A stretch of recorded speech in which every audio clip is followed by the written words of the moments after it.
Hi everyone, नमस्कार, सलाम, Sat Shri Akal. Welcome back to Deeps all in one channel. आशा करती हूँ कि आप सब लोग बिल्कुल ठीक ठाक होंगे।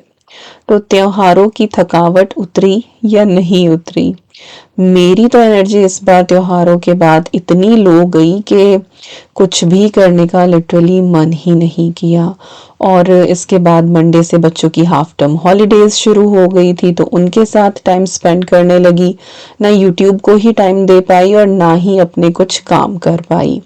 वैसे ठीक भी है, कभी कभार लाइफ को थोड़ा स्लो मोड में जीना भी चाहिए, क्योंकि जिंदगी की भाग दौड़ में ना कई बार हम जीना ही छोड़ देते हैं।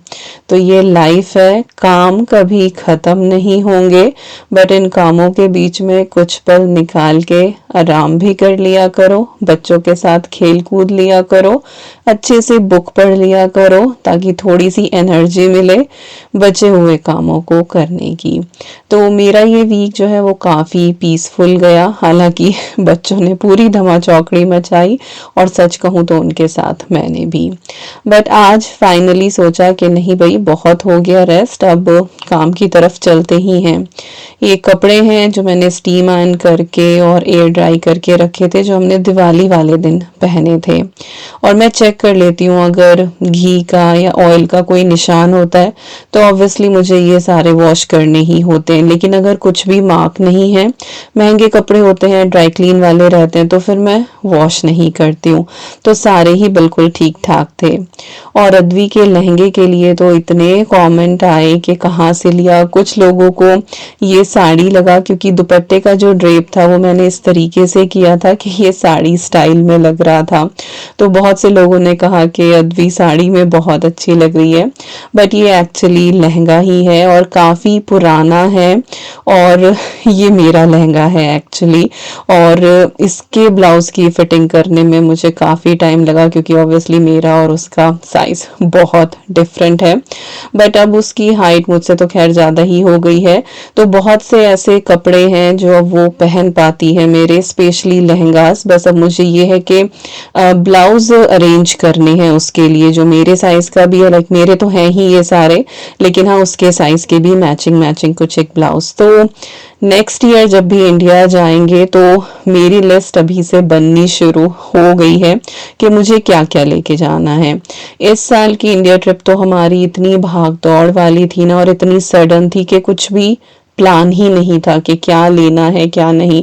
स्टिल काफ़ी शॉपिंग करी, और वो भी शायद इसलिए हो गई कि मैं अपनी नंद के घर गई इस बार। उनकी शॉप है तो वहाँ से काफ़ी कुछ ले लिया था हमने। बट हाँ, अद्वी के जो इंडियन वेयर होते हैं, ट्रेडिशनल वेयर, वो मैं ऐसा कुछ नहीं ले पाई, एक आधी कुर्ती के अलावा। तो यस, नेक्स्ट ईयर की जो शॉपिंग है वो स्पेशली अद्वी की ही होनी है।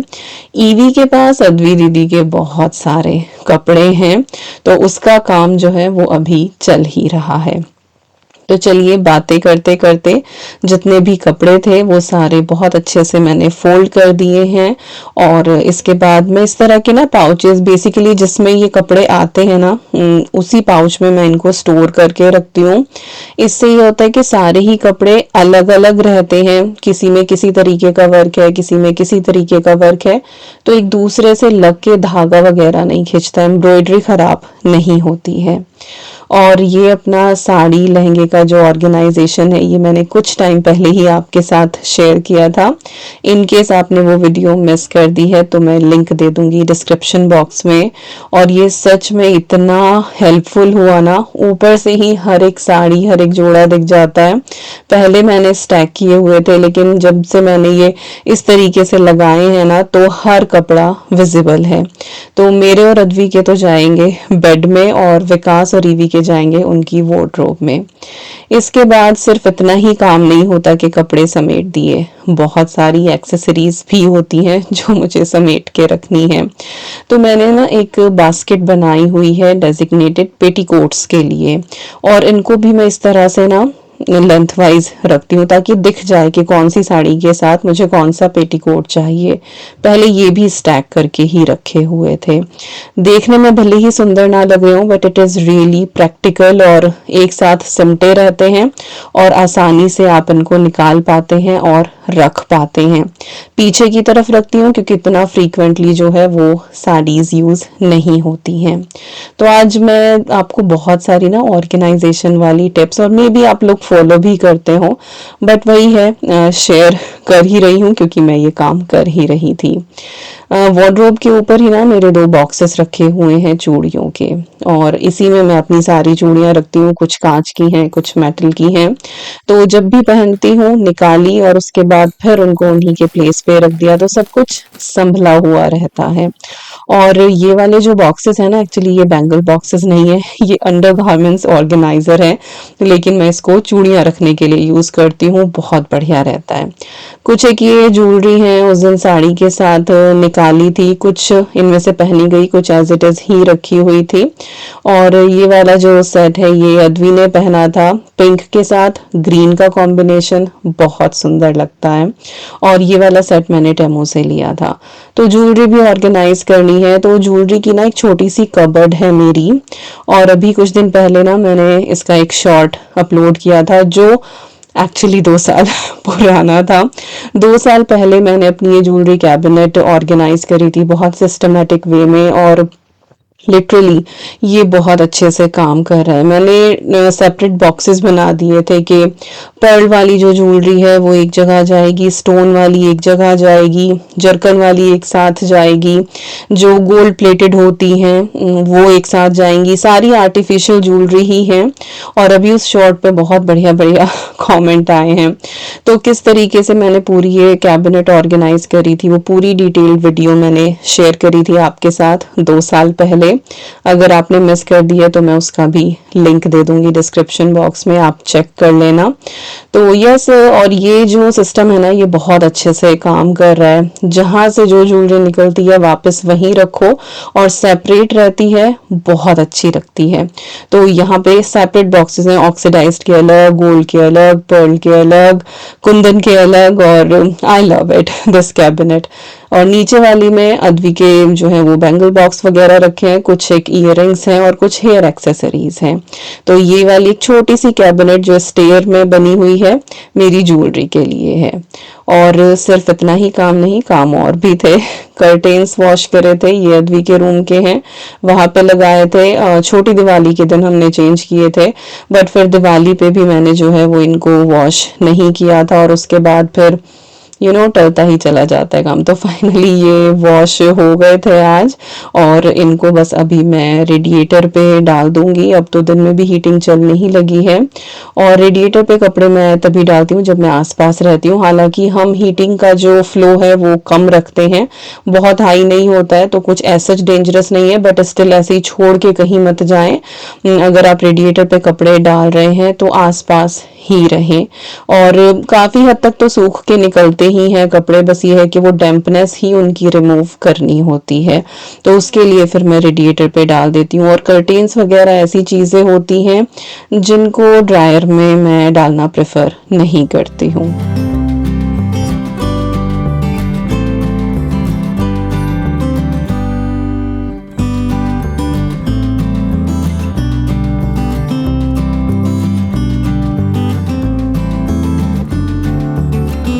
और सोफा पे यहाँ पे आपको बहुत सारे कपड़े दिख रहे होंगे ना, ये एक्चुअली सोफा कवर्स हैं जो मैंने पहले दिन वॉश करे थे।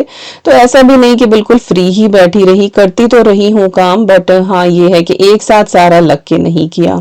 डेकोरेशंस मैंने अभी नहीं उतारी हैं, कुछ ऐसा ज्यादा की भी नहीं थी, बस ये फूलों की माला ही लगाई थी मैंने डेकोरेशन के नाम पे। बट इनको मैं गंगा स्नान जो देव दिवाली होती है उसके बाद ही उतारूंगी, उस दिन भी दीपक जलाने ही हैं, तो उसके बाद फिर मैं इसको उतार उतारूंगी तब तक जो है वो फेस्टिविटी इंजॉय कर ही रहे हैं। इसके बाद बारी आती है एक मीठा बनाने की, क्योंकि कल को मेरे घर आ रहे हैं गेस्ट और एक साथ सारी चीज़ें हो नहीं पाती हैं। और मैं बहुत टाइम से सोच रही थी गुलाब जामुन बनाने का, तो आज फाइनली मैं गुलाब जामुन बना रही हूँ। तो इसके लिए सबसे पहले हम चाशनी बना के रेडी करेंगे। तो यहाँ पे मैंने 2 कप वाइट शुगर ली है। आप चाहें तो ब्राउन भी ले सकते हैं, बट उससे थोड़े से गुलाब जामुन आपके डार्क हो जाएंगे।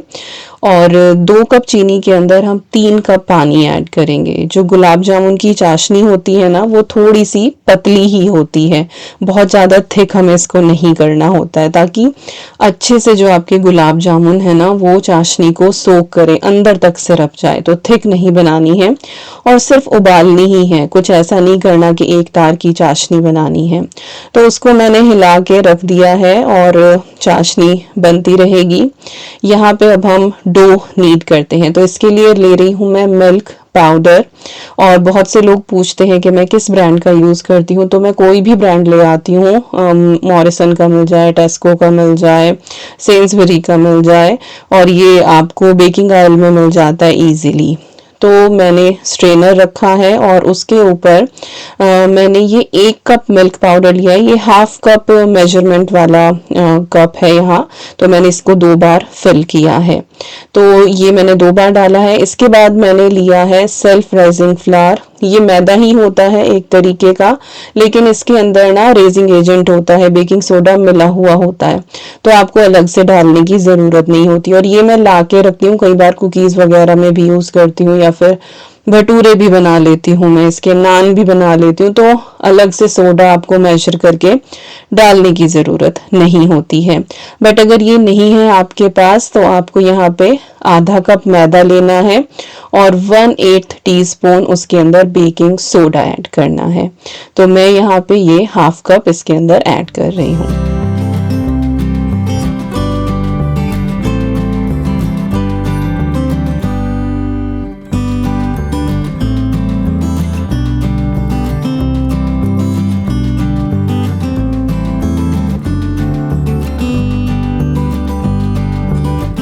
अब मैंने इन दोनों चीज़ों को अच्छे से छान लिया है। कई बार ना मिल्क पाउडर में गुठलियाँ होती हैं, जैसे आपको थोड़ी सी यहाँ दिखाई दे रही है ना, और अगर ये रह जाती हैं तो फिर जब आप डो नीड करते हैं ना तो वो स्मूथ नहीं हो पाता है। तो इसको हमेशा छान लें, और छानने से ये है कि दोनों चीज़ें एक साथ मिल भी जाती हैं। बट प्रिकॉशनरी मैंने यहाँ पे इसको फिर से एक बार अच्छे से मिक्स कर लिया है। और ये वो तरीका है, टू बी ऑनेस्ट, जो मैंने बहुत सारे तरीके ट्राई करने के बाद निकाला, और अब मैं इसी तरीके से जो है ना वो गुलाब जामुन बनाती हूँ। बहुत टेस्टी बनते हैं। अब यहाँ पर देश में आपको खोया नहीं मिलेगा, घर पे भी आप बनाना चाहें तो वो टेक्सचर नहीं आता। हालांकि मिल्क पाउडर और क्रीम से जो है वो आप बना सकते हैं, लेकिन उससे जब मैंने गुलाब जामुन बनाए थे ना तो वो इतना अच्छा टेक्सचर नहीं आया था। इस तरीके से ज़्यादा अच्छे गुलाब जामुन बनते हैं। और अब मैं बहुत सालों से, आई थिंक जब से चैनल शुरू हुआ उससे पहले से ये वाली रेसिपी में ना एक्सपर्टीज हो गई थी मेरी, और मैंने पहले भी ये रेसिपी आपके साथ शेयर करी है। तो यस, जो हमारा मिक्स रेडी हुआ था उसको अब हम नीड करेंगे क्रीम के साथ। तो यहाँ पे ये डबल क्रीम मिलती है, हैवी क्रीम भी बोलते हैं इसको, और इसका कोई भी ऐसा सच मेजरमेंट नहीं है कि इतनी आपको डालनी है। थोड़ी थोड़ी करके आप डालते जाएं और इसको जो है आप नीड करते जाएं। तो ये 330 ml का जार होता है, जिसमें से मैंने 2 टेबलस्पून के करीब निकाली थी पनीर में डालने के लिए, और उसके बाद मैंने इससे जो है ये डो नीड करा है, और अभी जितनी बची है वो मैं आपको दिखा दूंगी। तो लमसम अगर हम कप से यहाँ पे मेजर करें तो 3/4 कप, 3/4 कप यहाँ पे क्रीम इजीली लग गई होगी, और उससे ज़्यादा भी लग सकती है। कई बार डिपेंड करता है कि मिल्क पाउडर का टेक्सचर कैसा है, थोड़ा सा रफ वाला है या बहुत ही स्मूथ वाला है। तो ऑलमोस्ट कंटेनर ये लग ही गया है। यहाँ पे थोड़ी सी 2-3 टेबलस्पून ही बची हुई थी। बट मेक श्योर कि आपका जो डो है वो बहुत ही स्मूथ सा और सॉफ्ट बनाए।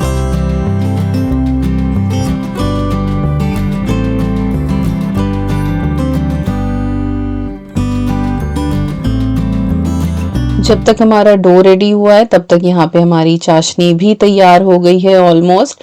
और इसके अंदर जो है मैंने थोड़े से केसर के धागे और थोड़ी सी इलायची ऐड कर दी है। इसी पॉइंट पे आपको इसके अंदर कुछ ड्रॉप जो है वो लेमन की ऐड करनी है, जिससे आपकी चाशनी जो है वो क्रिस्टलाइज ना हो। मेरे पास नहीं थी तो इसीलिए मैं नहीं ऐड कर पाई आज नींबू, लेकिन पतली ही रखी थी तो ऐसा क्रिस्टलाइज हुई नहीं। तो बस चाशनी हमारी जो है वो डन है और उसकी फ्लेम हम ऑफ कर देंगे। जब आप गुलाब जामुन उसके अंदर डालेंगे ना तो वो लूक वार्म होनी चाहिए, बहुत ज़्यादा गर्म नहीं होनी चाहिए। और उधर मैंने कढ़ाई भी चढ़ा दी है और यहाँ पे जो डो है पहले मैंने उसकी इक्वल साइज में पोर्शंस बना लिए हैं कि कितने बड़े मुझे गुलाब जामुन चाहिए। इसके बाद हाथों से मैं इसको स्मूथ कर रही हूँ, ये स्टेप करना बहुत ज़्यादा ज़रूरी है। सिर्फ तोड़ने के बाद आप एकदम से बॉल्स बनानी शुरू कर देंगे ना तो उसमें क्रैक रह ही जाते हैं। तो इस तरह से हाथों से दबा के स्मूथ करना बहुत ज़्यादा ज़रूरी है। थोड़ा सा घी जो है वो आप अपने हाथों पे लगा लें। हालांकि जब आप इस डो के ऊपर वर्क करने लगेंगे ना तो खुद इसके अंदर से थोड़ी सी ना ऑयल सा रिलीज होने लगेगा, क्योंकि क्रीम आपने डाली है इसके अंदर। तो बिल्कुल हल्का सा ही चिकना आपको अपना हाथ करना होता है और उसके बाद दोनों हथेलियों के बीच में थोड़ा सा प्रेशर लगा के ना दबा के आपको इसकी राउंड बॉल्स बनानी है। कोई भी इसके अंदर जो है वो क्रैक नहीं होना चाहिए, अगर क्रैक होगा तो फिर ये फट जाएंगे। तो बिल्कुल स्मूथ बॉल्स बनानी है और जो मेजरमेंट्स मैंने आपको बताए हैं अगर आप इसको फॉलो करेंगे तो आपके बेहतरीन गुलाब जामुन बन के तैयार होंगे। और परदेश में अगर बिल्कुल वही इंडिया वाला स्वाद आपको मिल जाए ना तो फिर कहने ही क्या, सौगात हो जाती है एक ये। तो बस धीरे धीरे करके पेशेंस के साथ जो है मैंने यहाँ पे अपने जितने भी बॉल्स थे गुलाब जामुन के वो रेडी कर लिए हैं। और जितना साइज फिलहाल आप देख रहे हैं ना, इससे ये ऑलमोस्ट डबल हो जाएंगे जब आपको फाइनल प्रोडक्ट मिलेगा।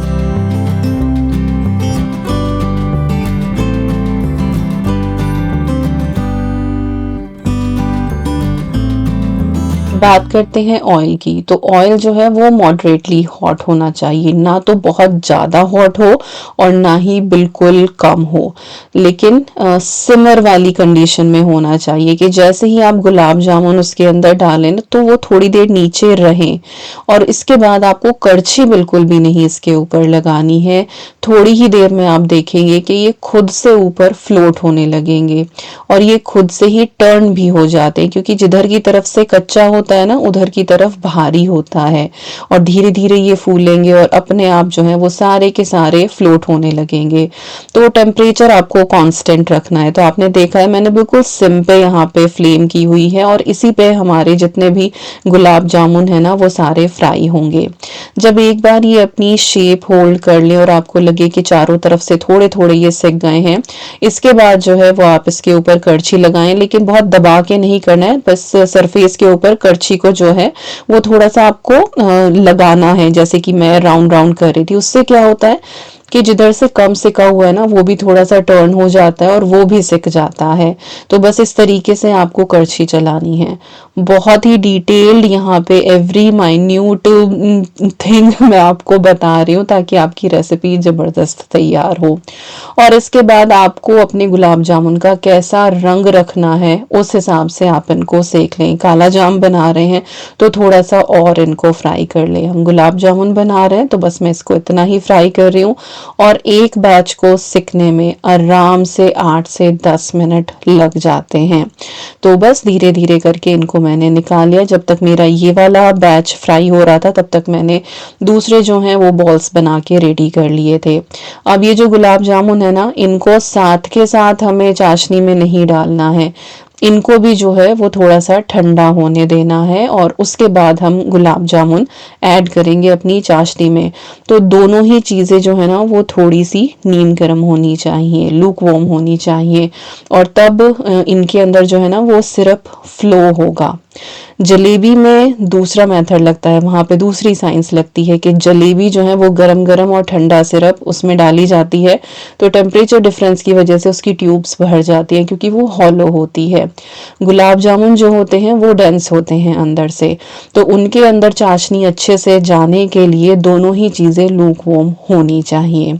तो उधर मेरा दूसरा बैच भी रेडी होने वाला है। इतने में यहाँ पे हमारे जो ये गुलाब जामुन फ्राई करे थे ये अच्छे से ठंडे से हो गए हैं, लूक वार्म है। जब आप हाथों से उठाते हैं तो हल्का सा आपको पता लगता है कि गर्म से हैं, और बस एक एक करके आप चाशनी के अंदर इनको डाल दें। करछी वगैरह लगाने की बिल्कुल भी ज़रूरत नहीं है, और जब तक मैं दूसरा बैच इसके अंदर डालूंगी ना, आप देखेंगे कि इसके साइज़ में कितना फ़र्क आ गया है।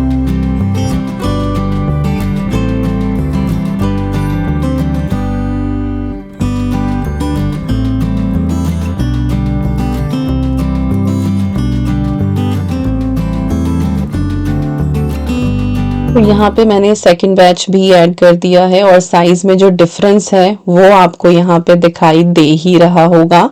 और इसके बाद बस हमें इस पॉट को एज इट इज छोड़ देना है। इसको बिल्कुल भी हमें हिलाना नहीं है, कोई करछी नहीं लगानी है, बस पॉट को वैसे हिला दें कि सारी चीज़ें कवर हो जाएं, और इसको एज सच कवर नहीं करना है।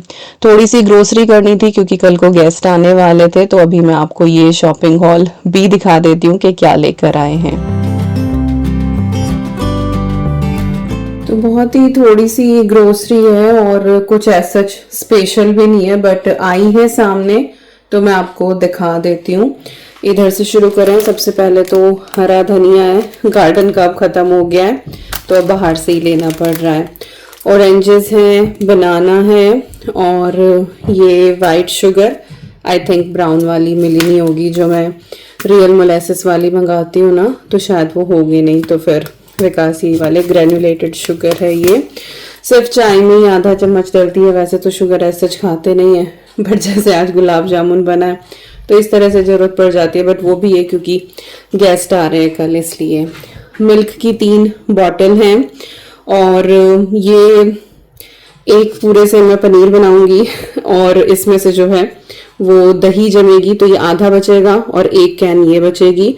तो 2 दिन बाद फिर दोबारा से 3 कैन आएंगी, फिर हमारा जाके जो है वो हफ्ता निकलेगा।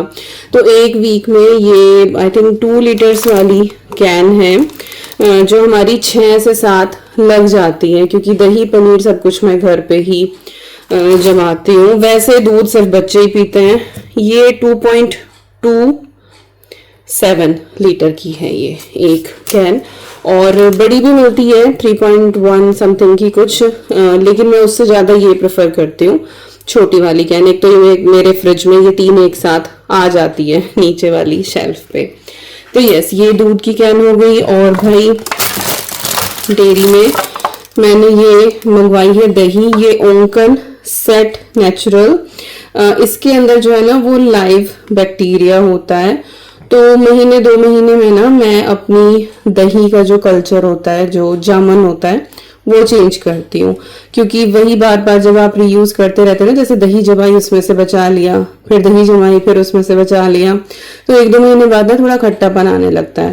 तो फिर ना मैं ये वाली मंगवाती हूँ। तो मैंने हमेशा इसी से जमाई है, लेकिन जब भी आप दही जमाए ना तो देखें कि उस वो ना लाइव सेट हो, उसके अंदर जो बैक्टीरिया है वो लाइव हो, तो आपकी दही अच्छी जमेगी। जो नॉर्मली यहाँ पे ग्रीक स्टाइल मिलती है या नेचुरल योगर्ट मिलती है, उनसे दही नहीं जम पाएगी, वो इंडिया वाला टेस्ट नहीं आएगा, स्लाइमी सी जमेगी। तो अगर ये आपको मिल जाए तो आप इससे जमाना, बहुत बढ़िया आपकी दही जमेगी। ये वो भी है, और यहाँ पे स्पिनच है, और क्यूकम्बर है, मशरूम है, रेड पोटैटोज हैं, यही हम यूज़ करते हैं, जुकीनी है, कैप्सिकम है, टमाटोज हैं। टमाटोज ये गार्डन वाले सारे ख़त्म हो गए हैं, मैंने प्यूरी भी बना के रखी थी उनकी, वो भी सब डल हो गई है, तो अब टमाटर आने शुरू हो गए हैं, लाइक बाहर से आने शुरू हो गए हैं वैसे तो हमेशा ही आते रहते हैं। और ये ना एक्चुअली सैलड टमेटोज हैं, पर ये ना बहुत ज़्यादा खट्टे नहीं होते हैं, और हमें ग्रेवी में यही वाले पसंद आते हैं। बाकी वाइन टमेटोज वगैरह भी मिलते हैं, तो मैं यही वाले प्रेफर करती हूँ, हमेशा यही लेकर आती हूँ।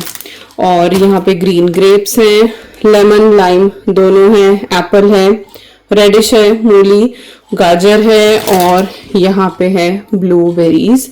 तो यस, ये हमारी इस हफ्ते की सारी ग्रोसरी है। मे बी बीच में कोई एक आधी चीज जो है वो खत्म हो जाए, उसकी हमें जरूरत पड़े, जैसे दूध हो जाता है, कोई फ्रूट वगैरह है। बाकी अनियन नहीं आनी थी, इंडियन शॉप से ले आए थे काफी सारी। यस, गार्लिक भी नहीं आना था, जिंजर गार्लिक रखा हुआ था, तो कुछ चीजें पहले से रखी हुई हैं। तो यस, ये इस हफ्ते की हमारी मेन ग्रोसरी है। तो ये है एंड रिजल्ट, बिल्कुल पैक हो गए हैं ये गुलाब जामुन एक दूसरे के साथ। सिरप जो हमने बनाया था कुछ भी एक्स्ट्रा नहीं बनाए के ऊपर जो है वो आ रहा है बहुत ज़्यादा। जितना भी सिरप था सारा का सारा जो है वो गुलाब जामुन ने अपने अंदर ले लिया है, थोड़ा थोड़ा ही बचा है नीचे। और अभी इतने सॉफ्ट ये बने हैं, तो सबसे पहले जो है वो भगवान जी को दिए हैं निकाल के, और अभी यहाँ पे विकास आपको ये कट करके दिखाएंगे। बनाए तो थे ये कि गेस्ट आएंगे, बट इनमें से आधे जो हैं वो गेस्ट के आने से पहले ही ख़त्म हो गए थे, क्योंकि इन दोनों को जो है वो गुलाब जामुन बहुत पसंद है। और जरा आप टेक्सचर देखो अंदर से, और मैं विकास को कह रही थी कि ऐसे करके दिखाऊं कि देखो किस तरह से निकल रहा है इसके अंदर से सिरप। तो इनका जो टेस्ट है ना, बिल्कुल वही इंडिया हलवाई वाला, जो वो शादियों में गरम गरम आपको मिलते हैं ना गुलाब जामुन, हमारे यहाँ तो खैर इनको लाल रसगुल्ले बोलते हैं, तो वो शादियों में मिलते हैं ना, बल्कि वो ओवल शेप के होते हैं, तो बिल्कुल वही वाला टेस्ट आपको आने वाला है। तो ट्राई ज़रूर करना ये रेसिपी, और फीडबैक मेरे साथ ज़रूर शेयर करना। और बस इसी के साथ आ गए हम इस वीडियो के एंड पे। आई होप आपको आज की ये वीडियो पसंद आई होगी, और जाते जाते जो है वो मेरी किचन का हाल ज़रूर देखते जाना। सामान जो है सब इधर उधर है, कहीं टॉयज़ हैं, रात का खाना जो है वो यहाँ बन चुका है, सिंक जो है वो पूरी भरी हुई है, तो अभी मुझे ये सारी चीज़ें समेटनी है।